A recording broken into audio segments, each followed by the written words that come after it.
start. What's today, the 10th? Today, hello everyone. Today is the 10th of June. And I just want to say, did you read the credits? It says, and Ken Brown. And my buddy Ken, nice to see you. Yeah, welcome My buddy home. Ken made it back. He's all done coaching his kid. And they got, unfortunately, eliminated in the softball after winning a district. Yeah, we won districts. They had first one in a while, or do they win it most of the time? We didn't win it last year. We won the city last year, won the district this year, but came in second in the city, the Cavs. So it was good, man. It was a good season. Obviously, watching kids grow and get better, that's kind of, why we do it. And I had an opportunity to do that. And 7 seniors, so that's some cool kids that are leaving, but we got to get better. And I worked with the JV, so I do see the potential for them to be good next year, to be, good. And it was fun. Someone's just got to step in. Step in and Step up. turn this down. Step in and step up is right. That's right. Well, we've got a lot to go over. Two baseball teams, a softball team and a soccer team downriver have all got through regional or got through districts and are playing for regionals. So we'll, where do you want to start? We'll start, let's leave the team. Let's start with the team that won. Softball. Let's do it. Let's do it. Number 9, Woodhaven. Topples, number 8, Allen Park and Cass Tech to claim their Division I regional crowd. And that was, yeah. Yeah, so with the thrilling 6-4 win over their downriver rival, we knew going into it it'd probably come down to Woodhaven and Allen Park. They were 1-2 in the Downriver League. Yeah, and might have even tied for it. But their first game actually was against Allen Park, which they had to make a comeback. Didn't lead much of the game, but they came back to win that game 6-4 before advancing to play Cass Tech and winning that game 9-0. And Saturday was the 4th time in as many years that the Warriors have played in the regional final round. And it's the 3rd time they played Allen Park.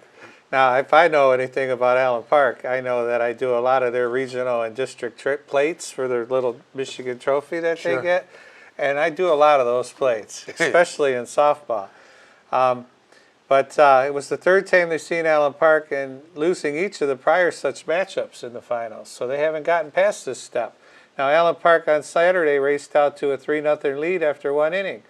A 2-run double from Tavares, followed by a bases-loaded walk, issued to Riley Satarski, put the Jags in good position. Then Woodhaven, Natalie Pridemore, she's pitching somewhere in college. We know that. I want to say it's a big school, like a Duke or a Wayne State or something.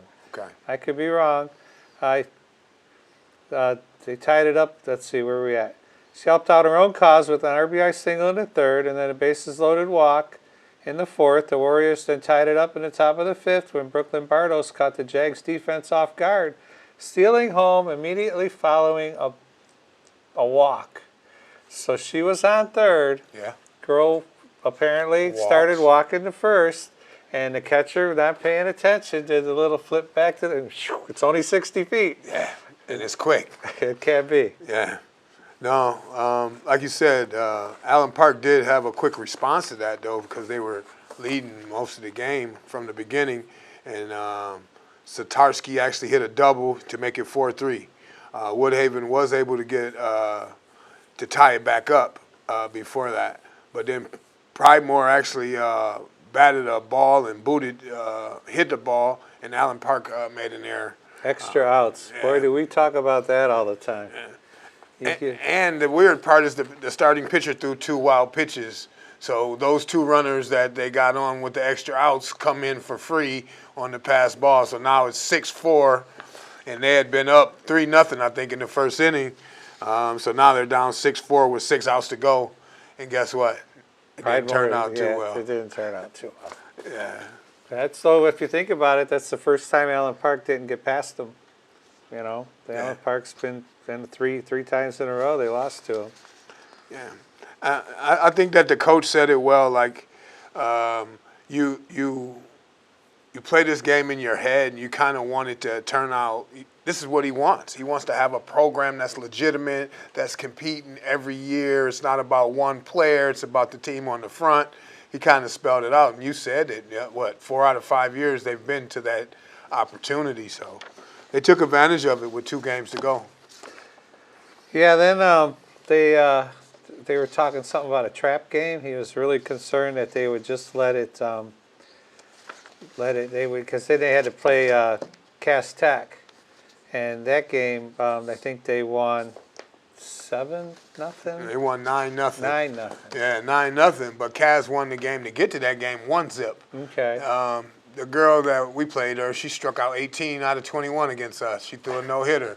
Carey threw a 2-hitter. We lost 1-0. Wow. You know what I mean? But that girl probably looked impressive, so he's like, "Hey, look at her. Let's make sure." And then they gave it to her 9-0. Yeah. Well, yeah. In that game, what happened in the Cass Tech game?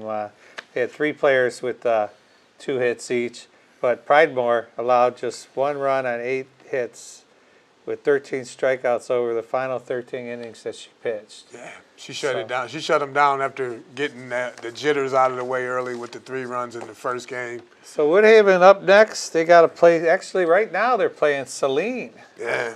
I have it right here. They're playing Saline in Ypsilanti Lincoln, and let's just hope today's the 10th, and that's the day they're playing all 4 of these quarterfinal games. Yeah, there's 8 teams left. They're trying to get to the Final Four. The only other team in this area that's in the Final 8 is Grosse Pointe South, and they took care of Warren Regina and Fraser. Fraser, you know something about them? Yeah, they gave us some work. Yeah, Ken's the coach of Renaissance, Detroit Renaissance, and I thought this was a typo that Fraser beat you 17-0. I wish. It was close. Sure, was it 7-0? Yeah, it was kind of 7. Yeah. Does that make it only a 3-inning game? Yeah. Is that right? They scored that fast? They got 9 in the second and 1 in the first. Yeah, a couple errors, just like we talked about. If you get a couple errors and then a walk here or there, it'll end your weekend fast. Yeah, that's for sure. So that's the only teams going. In Division II, what I have for softball, the only team left is Dearborn Divine Child. They're in the quarters. They're playing right now at Wayne State. Okay. And they're playing they're playing Carleton Airport. My bad. I didn't highlight that one. So Carleton took care of Tecumseh, and then they took care of Trenton 10-2. Wow, Trenton's a pretty solid team. Yeah. In the regional finals, so Carleton Airport got themselves a regional, and Divine Child took care of Hazel Park 19-0, and Harper Woods 7-0. So those 2 are playing each other. Somebody from this area is going to advance to the Final and Four. It's Michigan State University 2 days from now. Yeah. Pretty cool. Good looking. I think that Carleton Airport's really good, too. I saw that. The other team, Carleton, Gibraltar Carlson. They were solid. Yeah, of the 6 losses that Woodhaven had, they beat them twice. Yeah. Yeah, so that's pretty good. You know, they had to get by them in districts along with our team, Wyandotte.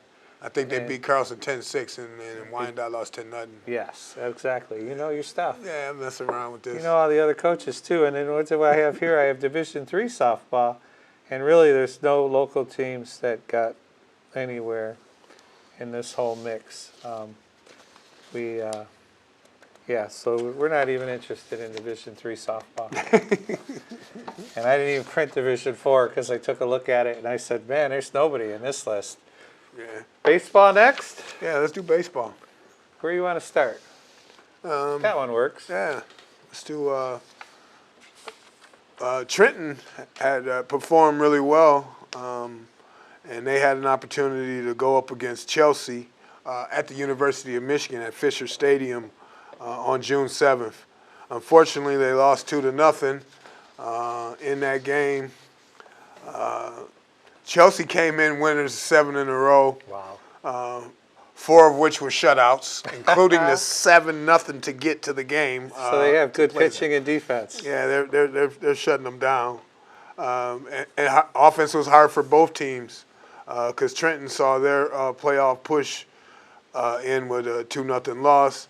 Trenton was trying to make it back-to-back regional titles, and in the 7th in program history. But instead, Chelsea earned their 6th since 2017. So they got a little program down there in Chelsea. Those Bulldogs there too. Yeah. So. Well, Trenton's doing fine too. That's good. Yeah. It was a pitcher's duel, as the score tells you, 2-0. They combined for 5 hits between the two teams. And 2 of those hits came in the 4th inning, and that's where all the runs came in. So they sat on 2-0. And I don't know if it's controversial, but a catcher's interference call on Trenton's Zachary LeMay, followed by a walk issued by the starting pitcher, extended the inning for them to even get those runs. So. And I got it that it set the stage for Preston Pelote. He came through with a big 2-run single up the middle, aimed right back at the pitcher. In the pros, you can't do that because the shortstop's standing right there. That's all the run support Chelsea starter Will McCullough needed.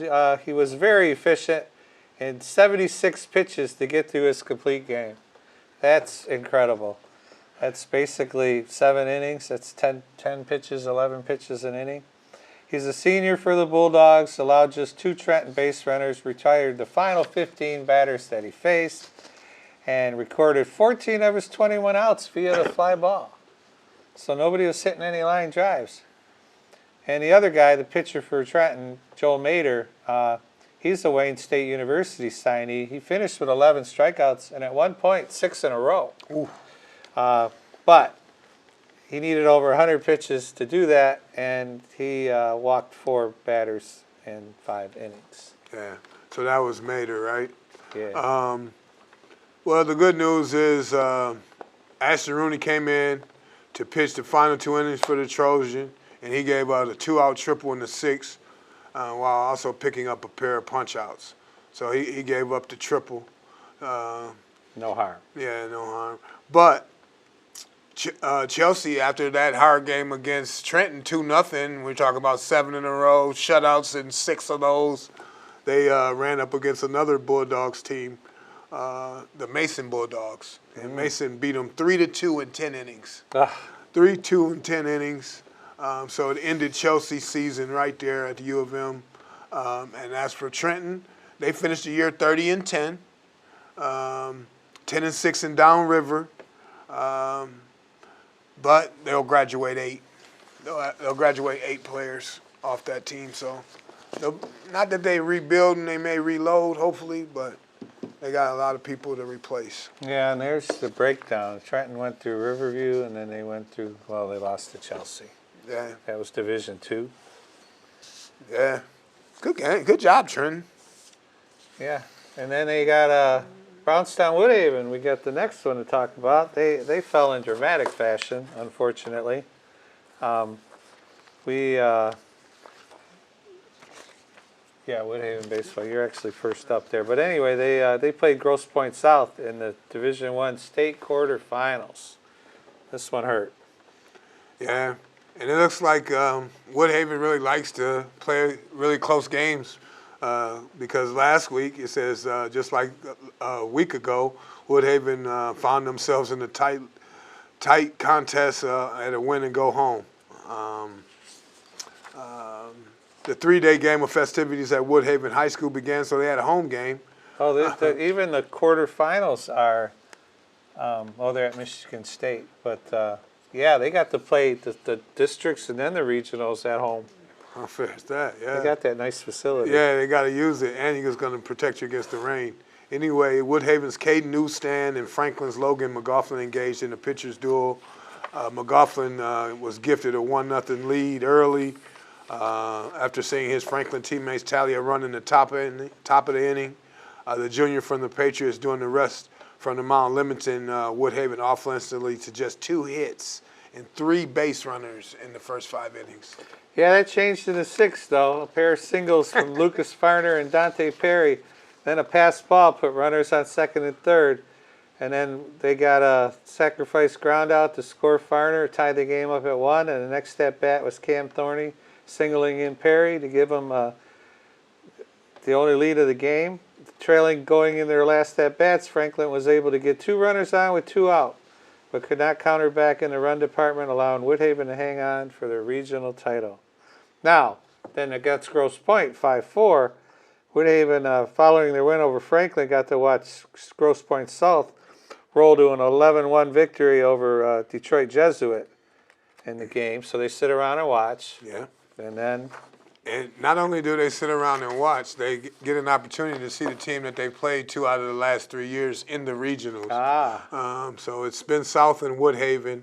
Woodhaven actually won the 2023 matchup, and then advancing to the state championship and losing because they won.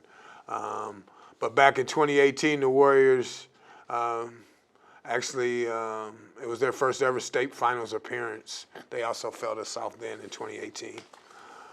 Woodhaven, who was the visitors on the scoreboard, even though they were at home, quickly played the 2 in the top of the first inning on back-to-back fielder's choice ground balls from Thorning and Tristan Spencer. South scratched out a run in the bottom of the 4th. The 2 clubs then traded single runs in the 6th. It was a Spencer again coming through with an RBI ground out for Woodhaven in the top half of the frame.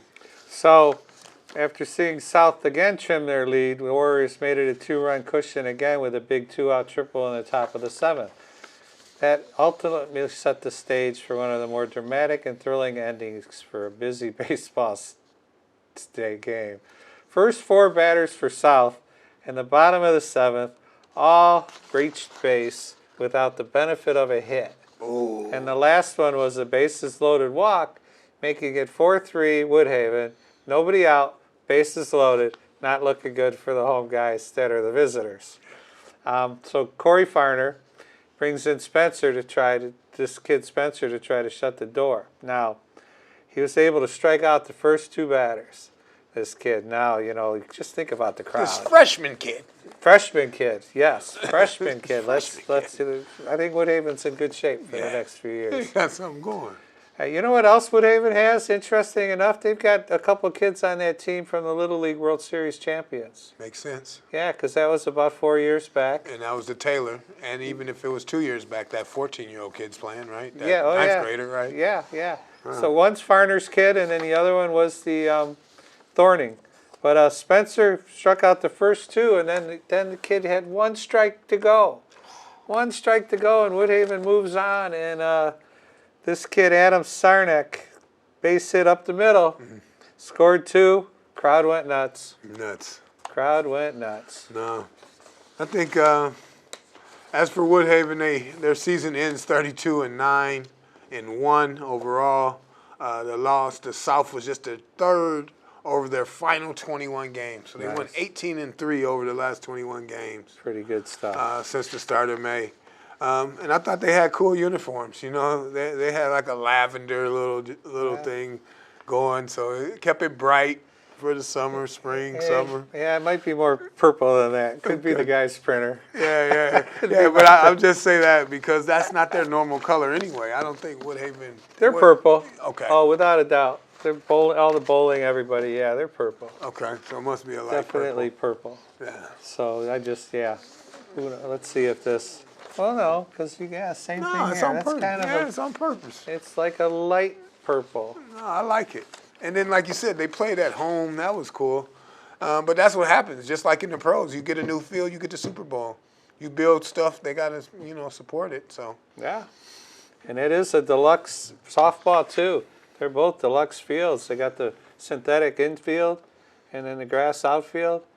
And it's good stuff.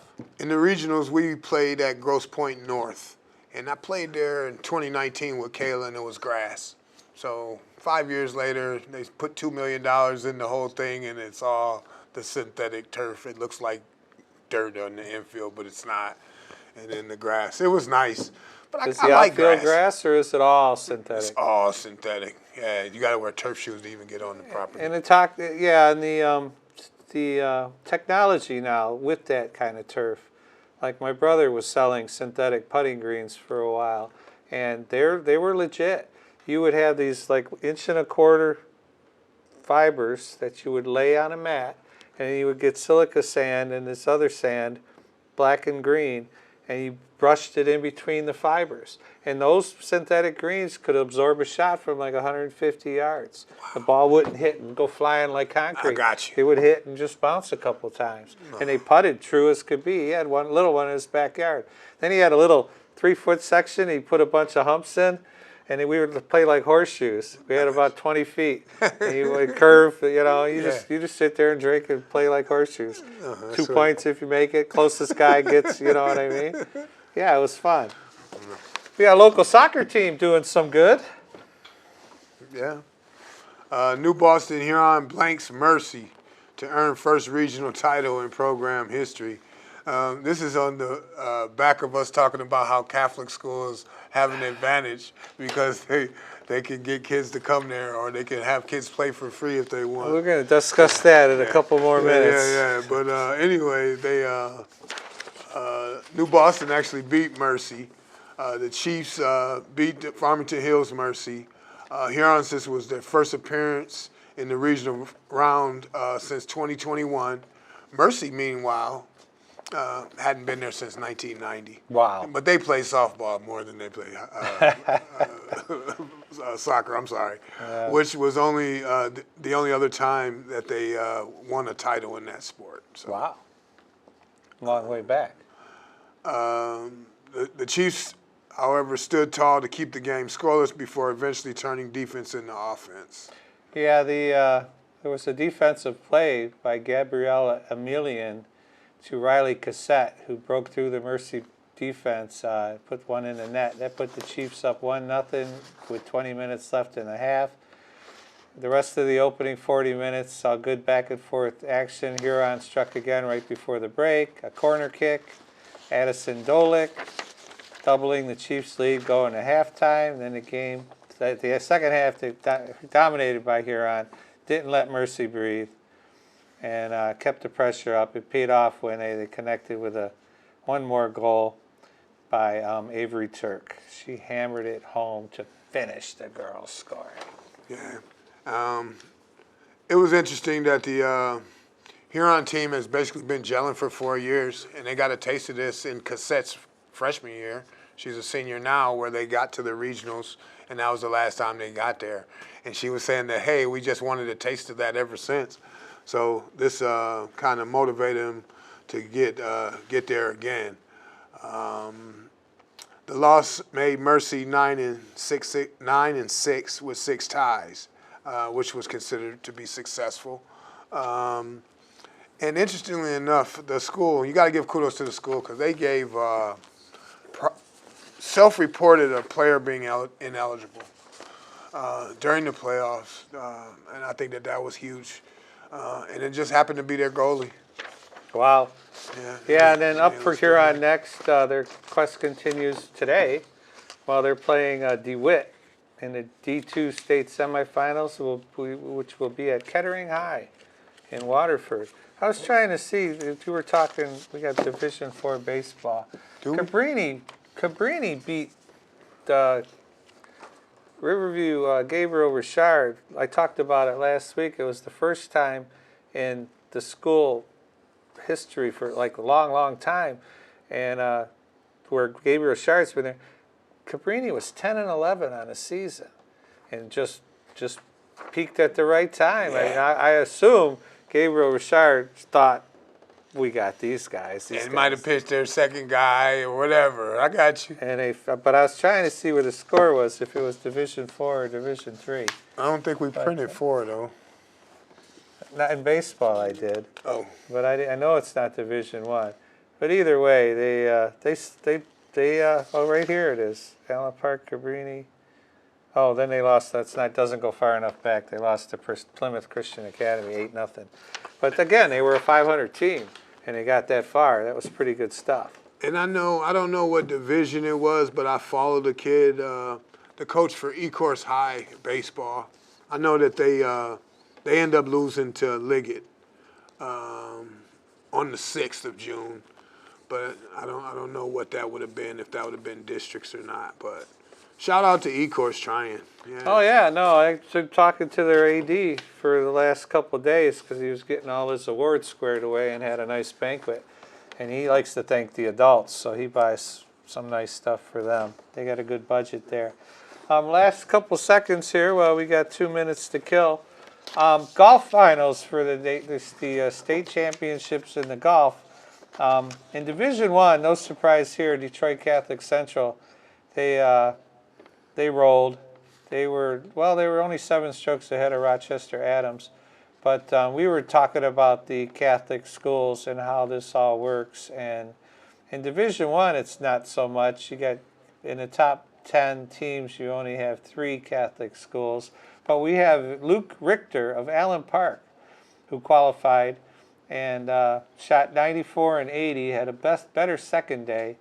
So he shot 174 and he finished 96th.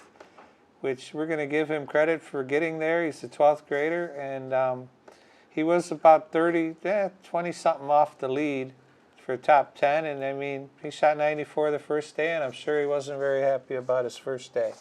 No. In Division II, though, it reigns true about the Catholic schools or Christian schools. 3 out of the 5 were from Christian schools, with Grand Rapids Christian winning the team results. A kid from Chelsea, though, was the top individual finisher, Brian Tillman. He shot a 71 and a 68. Wow. So he can really play. I can do that through 9. And the kid from Grand Rapids Christian came in second, and he shot a 69 and a 71, so he was one more shot than him. But then they also had the guy that hit 3rd place with a 141 as well, 69 and a 72. So those kids were playing really well. Kid Jack Newman out of New Boston Huron, looks like he came in 78th, best downriver finish with a 169. Good for him. And in the Division IV boys golf, we've got a 9th grader from Riverview, Gabriel Richard.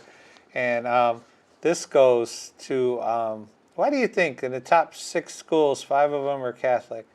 Why do you think the golfers are so good in the Catholic schools? You got a theory? I just would think that their exposure.